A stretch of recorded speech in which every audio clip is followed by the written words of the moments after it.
Muy bien, voy a tener el chat abierto para que por ahí puedan ir preguntando. Un favor, levantan la mano para poder verlo, porque si no yo no lo voy a ver que están preguntando.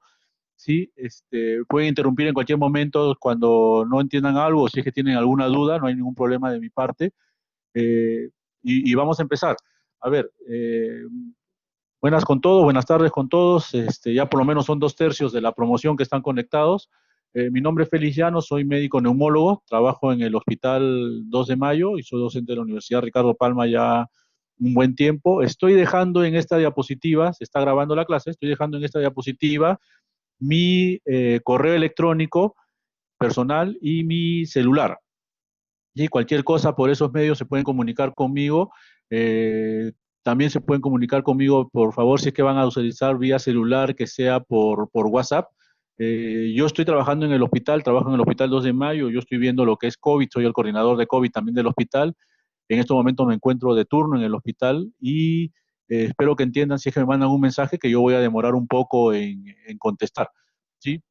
Por lo demás, vamos a empezar. Me han encargado de hablar sobre tuberculosis con ustedes. Lamentablemente, el PPT, el PowerPoint pesa demasiado, así que lo estoy poniendo como PDF, ya para poder hacer la clase. Igual, el delegado me manda su correo, si desea, o me manda un mensaje y yo le puedo mandar la clase, no tengo ningún problema para que la pueda compartir con los demás de la promoción.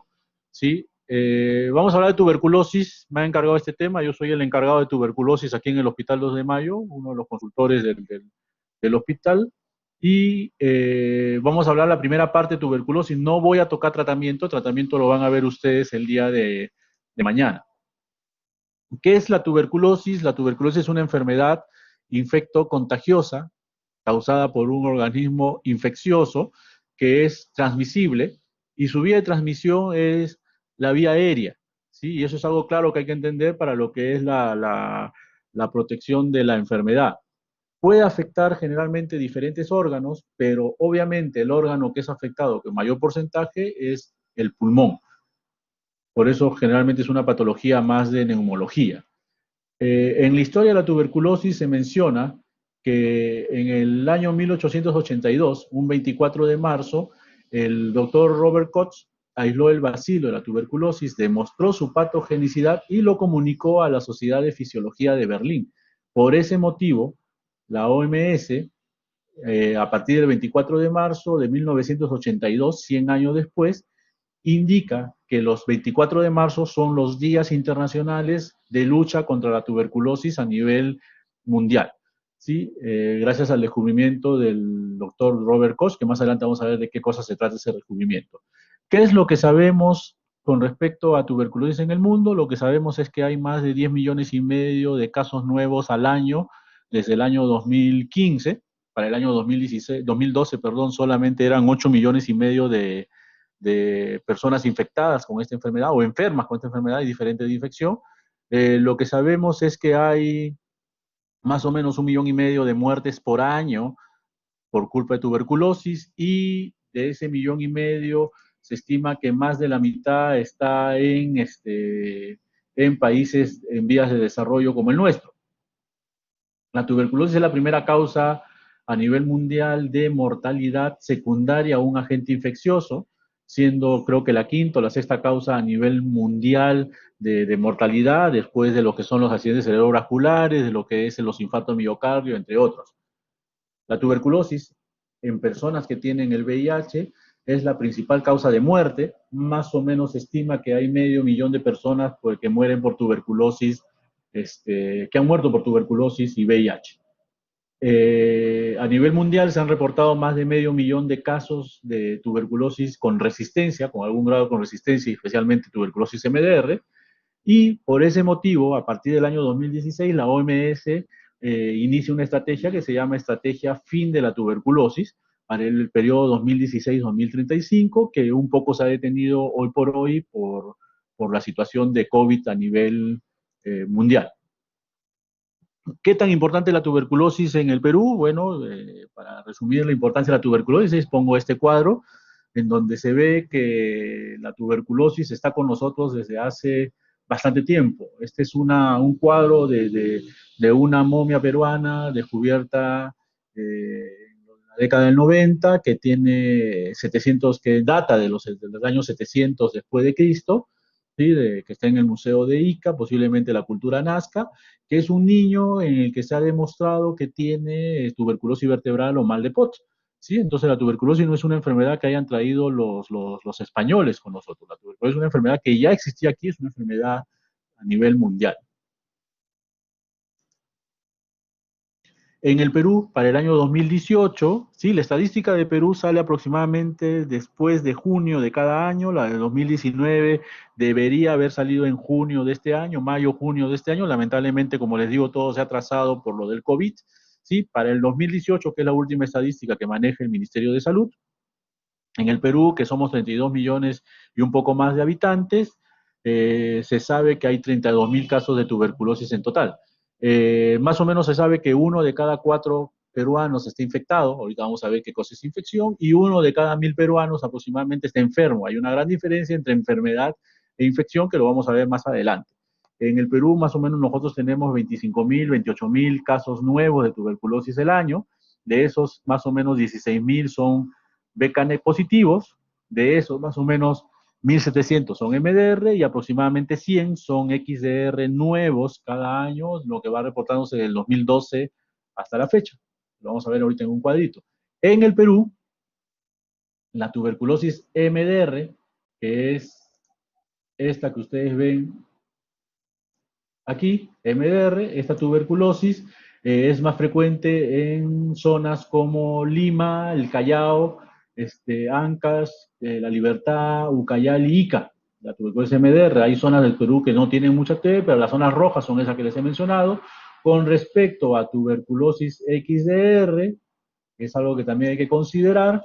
Casi todos los casos están concentrados en Lima y Callao, pero también tenemos casos un poco más o menos considerables en lo que es La Libertad, Arequipa y lo que es Iquitos, básicamente, ¿sí? Que es algo que también hay que tenerlo en cuenta. Con respecto a las formas o etapas de vida de la tuberculosis, con el paso de los años, la tuberculosis en niños, que aquí está en azul, ha venido disminuyendo, no mucho, pero ha venido disminuyendo. En adolescentes es donde ha disminuido más, a expensas de que la tuberculosis se ha ampliado en 2 etapas de la vida, que es la etapa joven y la etapa adulto, que son las etapas de la vida económicamente activas. Otra cosa que llama la atención en el Perú desde el año 2003 hasta el 2018 es que la tuberculosis en el adulto mayor, como ustedes ven en el cuadro, se ha ido incrementando, quizás por un mejor diagnóstico de la patología pulmonar.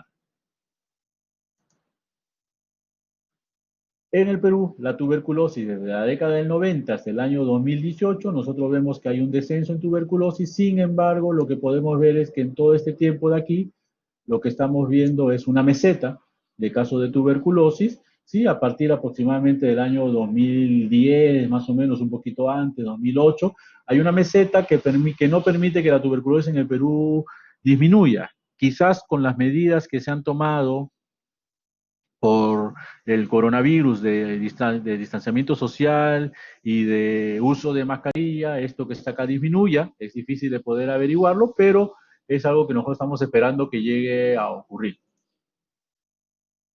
No sé si hasta aquí hay alguna pregunta para poder seguir avanzando con respecto a epidemiología. ¿Hay alguna pregunta, jóvenes? A ver, Jean-Pierre Mesa, sí, dime. Doctor, muy buenas tardes. Una consulta, si tiene las estadísticas de personal de salud que se ha contagiado por tuberculosis en el Perú.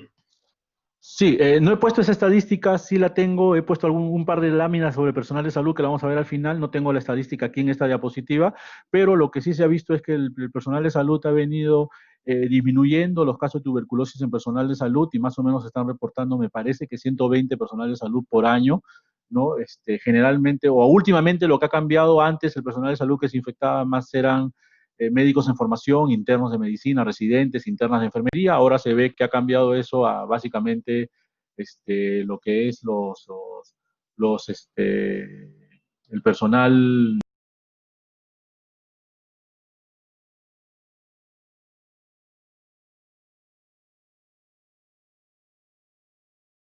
Señor Vargas, sí, pregúnteme. Doctor, con esto del aislamiento social que se ha dado, ¿la tuberculosis variaría en algo con respecto a la incidencia y la prevalencia en la población del Perú? ¿En un aumento o en una disminución? Mire, es una buena pregunta. Nosotros estamos esperando en el grupo del comité del ministerio que la tasa de tuberculosis disminuya en los próximos años, no va a ser ahorita, en los próximos años, porque el uso de mascarilla básicamente disminuye el contagio en las personas. ¿Sí? Entonces estamos esperando que eso ocurra. Habría que ver cómo termina avanzando la epidemia esta del coronavirus. Sí, en la época del cólera, gracias al cólera, disminuyó, por ejemplo, la tasa de tifoidea, ¿sí? Por los tratamientos que empezaron a aparecer. Ahora nosotros esperamos que lo mismo ocurra en tuberculosis, ojalá que eso sea lo que termine ocurriendo. ¿Alguien más tiene alguna pregunta? Muy bien, entonces vayamos con lo siguiente. Lo siguiente es etiología. Eh, la etiología de la tuberculosis, bueno, es sencillo, es el complejo de Mycobacterium tuberculosis. El complejo de Mycobacterium tuberculosis incluye una serie de Mycobacterium, el tuberculosis, el bovis, el africano, el microtip, pero así se llama, complejo de Mycobacterium tuberculosis, que es el causante de esta enfermedad. Son bacilos ácido alcohol resistentes, son resistentes al frío, a la congelación, a la desecación, sensibles al calor, a la luz y a la radiación ultravioleta, algo para considerar cuando veamos más adelante lo de protección. Es un aerobio estricto, depende de oxígeno, tiene un comportamiento polivalente según donde se encuentre y esto hace que tenga una lenta capacidad de división dependiendo de dónde se encuentre.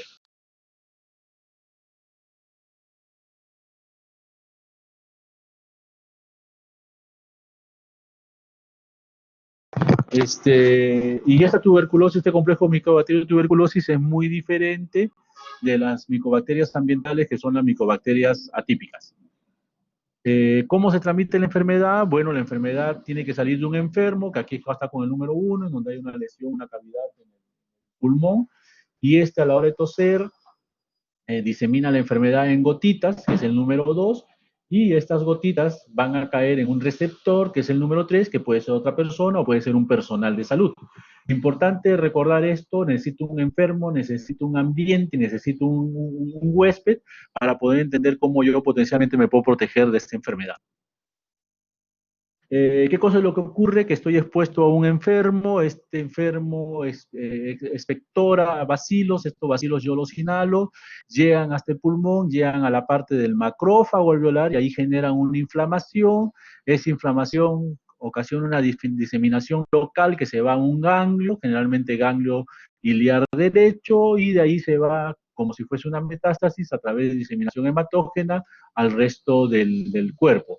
Esto es importante porque esta inflamación local tiene que ver con una inmunidad específica en donde los linfocitos generan una serie de linfoquinas para activar macrófagos y potencialmente eso yo lo puedo determinar mediante una prueba que se llama el PPD. Entonces lo que yo tengo es que tengo una infección y esta infección generalmente va a ir hasta una primera infección, es una infección primaria, es la primera vez que yo me voy a enfrentar al huésped, va a haber una respuesta inflamatoria que la voy a medir con el PPD y potencialmente un grupo de estas personas va a ser la tuberculosis, va a ser la tuberculosis enfermedad o puede quedarse como tuberculosis latente, que es decir, PPD positivo pero no hacen enfermedad, o pueden ir a la tuberculosis postprimaria, que es una enfermedad que es la que le da generalmente a los adultos. Lo vamos a entender en un momento mejor. Entonces, lo que va a ocurrir es que los mecanismos de defensa, cuando el bacilo se encuentra con los macrófagos, es que estos macrófagos no activados van a llevar una respuesta inespecífica, en donde el bacilo va a estar viviendo y se va a multiplicar, y va a generar una necrosis que va a seguir dos caminos, o se calcifica esa necrosis o se va a una enfermedad. Esta respuesta es una respuesta de hipersensibilidad retardada, es una respuesta inmune con daño tisular que lo voy a medir con el PPD. Posteriormente va a haber una inmunidad específica celular, que es mi forma como yo me voy a enfrentar al bacilo. Esta inmunidad, la respuesta consiste en la activación de los macrófagos mediados por células, especialmente linfocitos T, y estas van a transmitir información para poder destruir y fagocitar a los bacilos. Aquí es donde hay que entender que las personas que tienen el VIH, ¿sí? En donde los linfocitos T están debilitados o están disminuidos, no va a haber esta inmunidad específica y por lo tanto mi paciente va a terminar haciendo la enfermedad.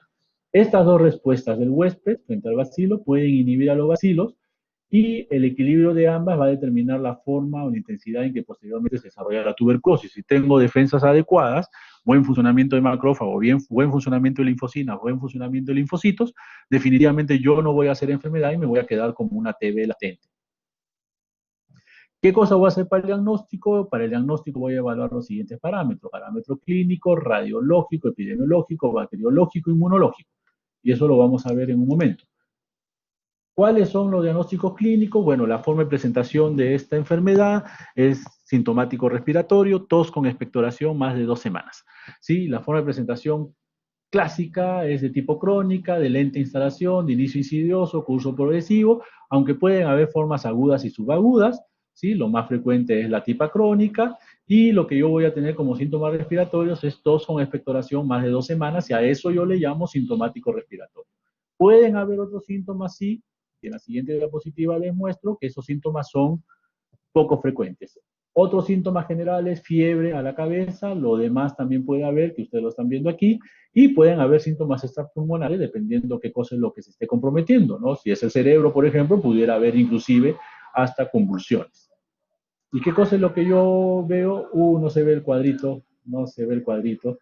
Disculpen, pero aquí lo voy a mandar en el PowerPoint. Hay un cuadrito en donde lo que estoy mostrando son la frecuencia de los síntomas, siendo más frecuente, por ejemplo, la tos con expectoración en un trabajo hecho en España. No sé si ahorita hay...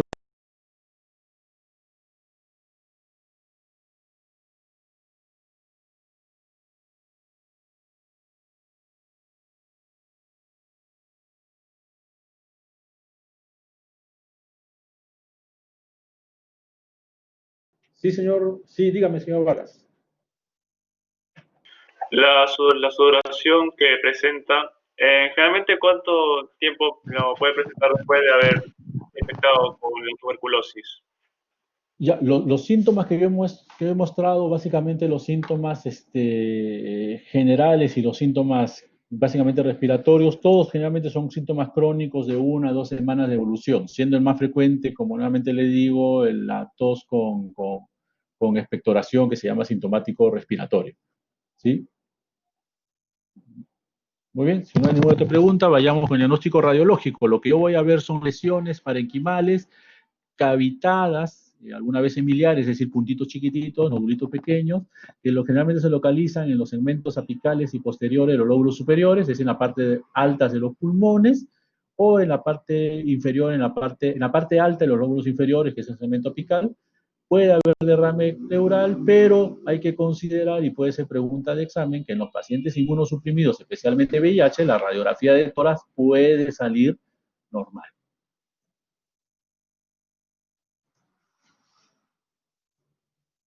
La baciloscopía es el método de tinción. El método de tinción es por baciloscopía, y la baciloscopía me va a pintar a los bacilos y me va a dar diferentes resultados, ¿sí? Lo que yo tengo que hacer es, cuando ustedes hacen una baciloscopía, tienen que observar 100 campos, 100 pequeños campos dentro del microscopio, y si en 100 campos no encuentro ningún bacilo, eso yo le llamo BK negativo. Si en 100 campos yo encuentro por lo menos un bacilo por campo, es decir, 10 a 99 bacilos en 100 campos, eso se llama una cruz. Si encuentro menos de 10 bacilos en 100 campos, eso se llama paucibacilar.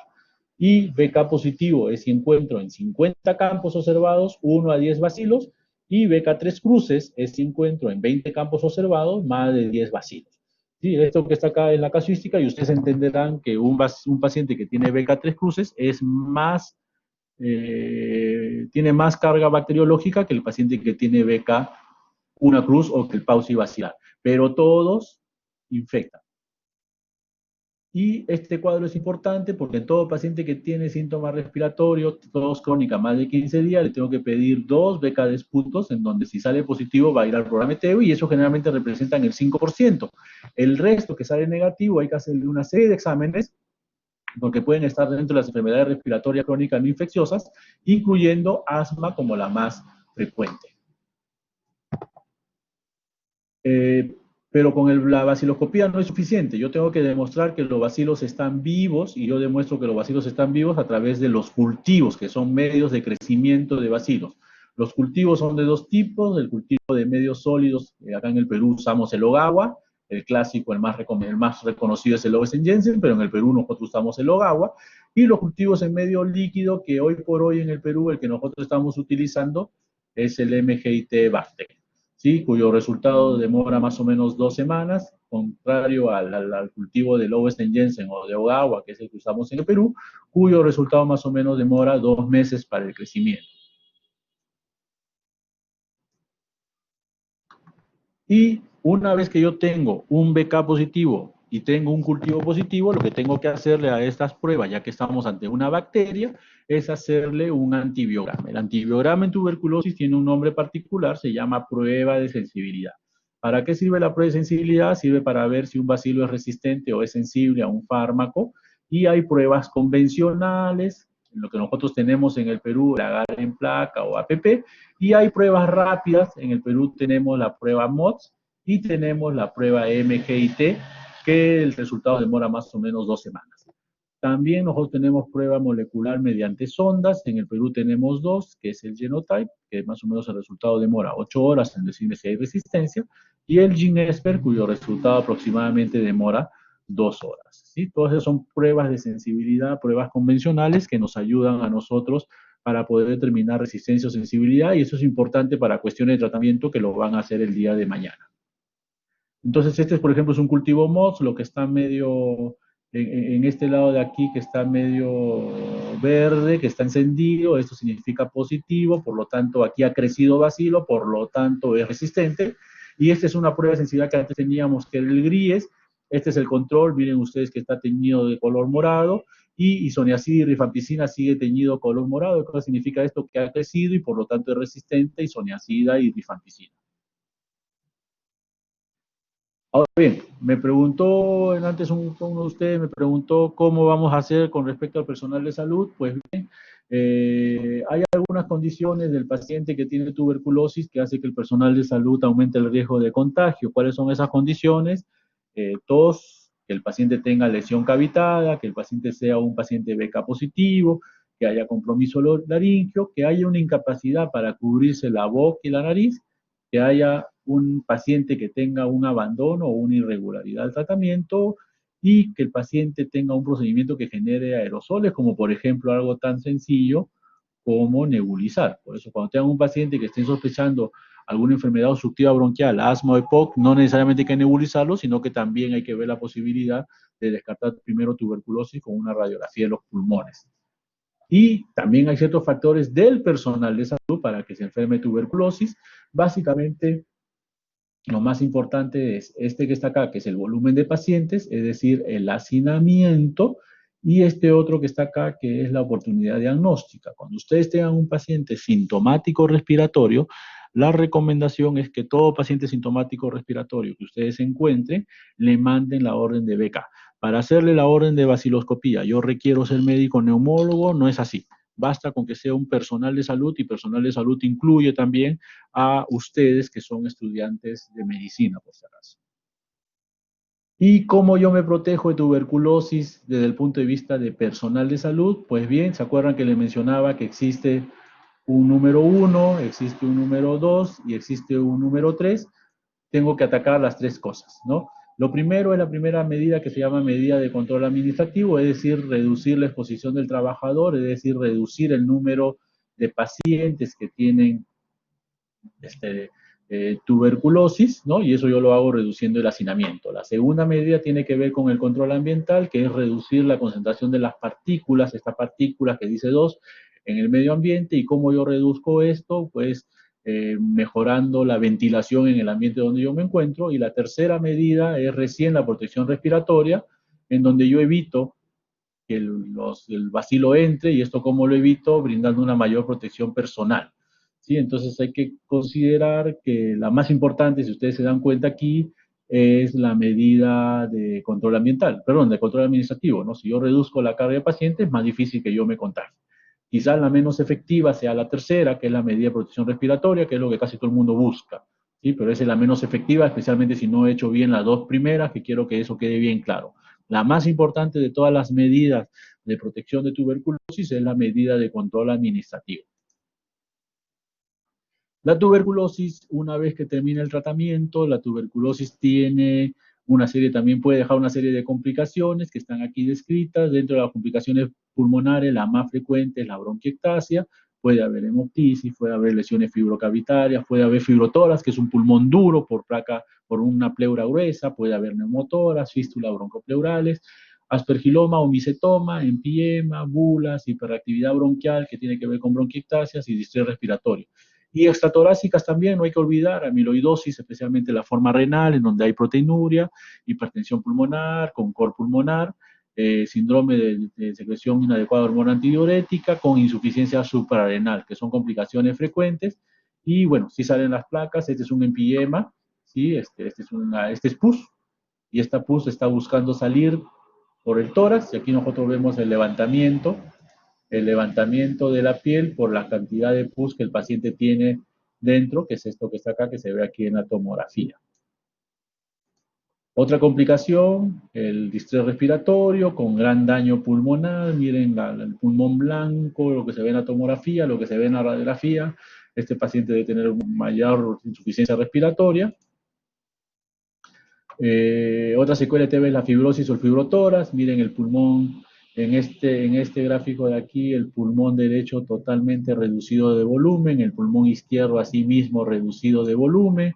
Aquí tengo una placa pleural grande, que es un fibrotórax, ¿sí? Izquierdo. Otra complicación es el micetoma. Aquí lo veo en la radiografía, con el signo. Y este es el otro micetoma, signo de la media luna, ¿sí? En el lóbulo superior derecho. ¿Sí? Son complicaciones propias de la enfermedad de la tuberculosis. Entonces, hasta ahorita, ¿hay alguna pregunta? Lucero, Tafur. Doctor, sí, una pregunta. Si la tuberculosis puede causar derrame pleural, ¿puede ser que el derrame pleural salga con BK y ADA negativo a pesar de que tenga TB? No, bueno, en medicina todo puede ser primero, ¿sí? Pero es poco frecuente lo que tú me estás comentando. El ADA positivo se debe a la inflamación linfocitaria que ocurre secundario a la respuesta del organismo, ¿sí? Y la tuberculosis pleural es básicamente respuesta de la pleura a la inflamación linfocitaria, por eso son ADA positivo. Es difícil, es raro, poco frecuente encontrar bacilos positivos en el líquido pleural. Si lo encuentro, estamos ante un caso de empiema, básicamente, más que un caso de tuberculosis pleural propiamente dicho. ¿Sí? Empiema tuberculoso, por si acaso, ¿eh? Empiema tuberculoso. ¿Hay alguna otra pregunta?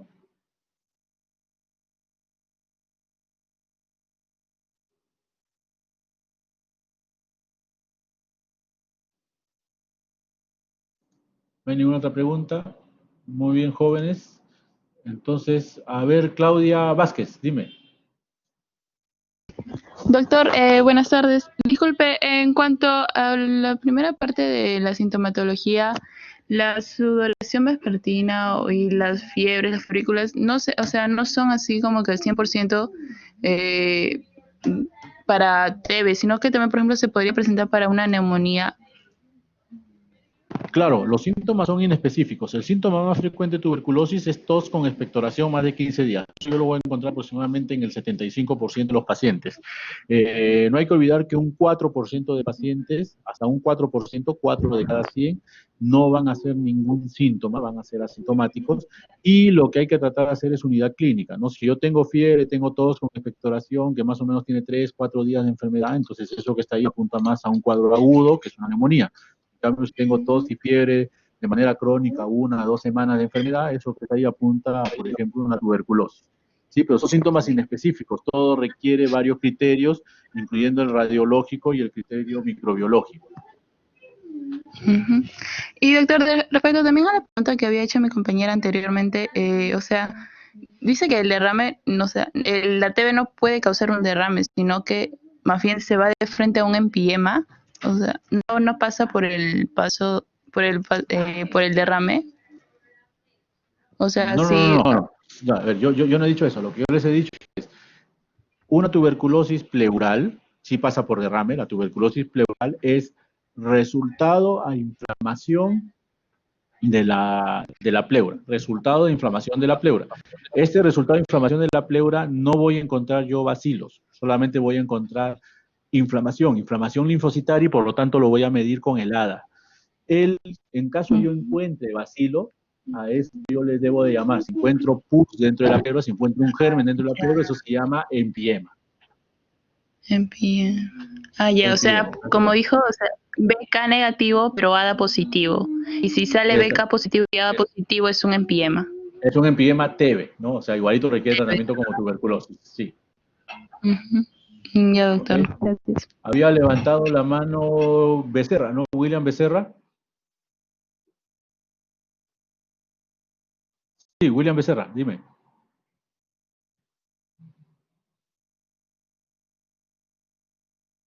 William Becerra. No está William Becerra. A ver, Mireya Romero. Doctor, buenas tardes. Lo que pasa es que yo tenía una duda con respecto a la tuberculosis y al coronavirus, porque a una conocida, un doctor le comentó de que si es que había sufrido de tuberculosis, eso la hacía menos propensa a contraer el coronavirus, cuando en realidad yo creía que era lo contrario. Entonces yo quería saber qué tan cierto era eso. No, ninguna de las dos cosas.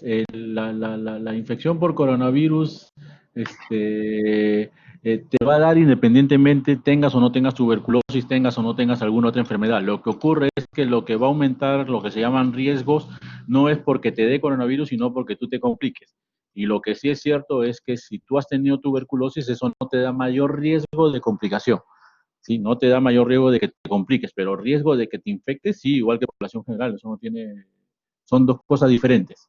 ¿Sí? Yo puedo tener una enfermedad o puedo no tener nada, igual me puedo infectar de coronavirus, pero de ahí a que tenga una complicación, esos son ciertos factores de riesgo que no incluyen haber tenido tuberculosis. Sí, espero haber respondido. Ahora está preguntando González, Floriet González. Sí, doctor, buenas tardes. Yo tenía una pregunta sobre el PPD.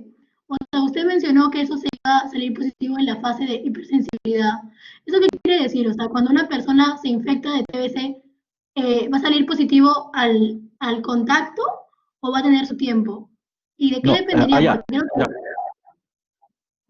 No te escuché lo último. Ya, yo creía, yo tengo entendido que cuando tienes un familiar con TB, le hacen el diagnóstico, o sea, tienen que diagnosticar a toda la familia, le hacen pruebas. Y le hacen el PPD y algunos sale positivo, otros negativo, o algo así. Sí. O sea, ¿de qué depende eso? Ya, a ver, lo del PPD tiene que ver, el PPD no es otra cosa que la respuesta inmune, ¿sí? Es una respuesta inmune retardada, es una reacción de hipersensibilidad retardada. Esa reacción de hipersensibilidad retardada generalmente yo la voy a ver a partir de la segunda semana de la persona que es contacto. Si yo estoy en contacto hoy día con una persona que tiene tuberculosis, posiblemente el PPD recién va a salir positivo a partir de la segunda semana. Quizás se requiere un poco más. Ahora, ¿de qué va a depender el PPD positivo? De la respuesta inmune que yo tenga. Una cosa es respuesta inmune de una persona de ustedes, jóvenes de 20, 21 años supongo, y otra cosa es una respuesta inmune de un paciente que tiene 3 años de edad, y otra cosa es una respuesta inmune de un paciente que tiene VIH. ¿Sí? Son respuestas inmunes totalmente diferentes, por lo tanto el PPD tiene que ser en cada situación en particular. Pero un PPD negativo, ¿qué cosa me indica? Que el germen no ha entrado en mi cuerpo. Se asume que de 10 personas que están en contacto con una persona con tuberculosis, con un paciente con tuberculosis, de 10 personas, más o menos 7 3 se van a infectar. O sea, 3 nada más tienen la posibilidad de ser PPD positivo, los otros 7 van a salir PPD negativo. ¿Sí? Y por eso a toda la familia, cuando tengo un contacto con TB, a toda la familia le tengo que hacer descarte TB que incluye el PPD. ¿Okay? A ver, Lucero Tafur. Sí, doctor, sobre la anterior pregunta del derrame pleural, y si el paciente tiene TB y le da un derrame, pero tanto el BK y el ADA salen negativos, se tendrá que deber a otras causas. ¿Qué causas podrían ser? Sí, hay que buscar otras causas. Las causas, bueno, pueden ser múltiples, ya van a tener su clase de fusión pleural en donde les van a dividir en exudados o trasudados, y si es un trasudado hay que buscar pues, falla renal, falla cardíaca, y si es un exudado puede ser neumonía, puede ser este mismo cáncer, puede ser el lupus que esté debutando, ¿no? O sea, son varias posibilidades ahí, ¿no? Hay que hacer un estudio de ese líquido pleural.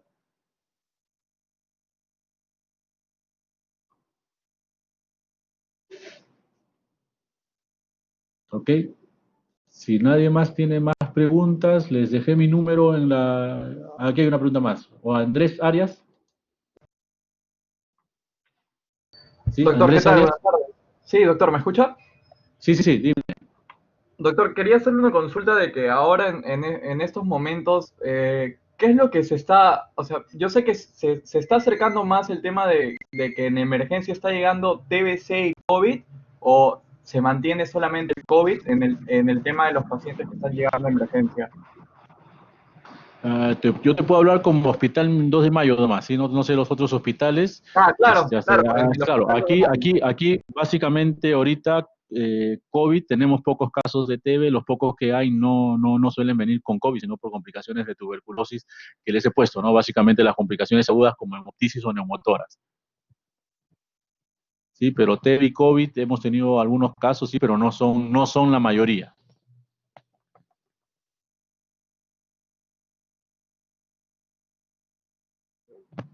Muy bien, entonces ahora sí, si no hay más preguntas de ustedes,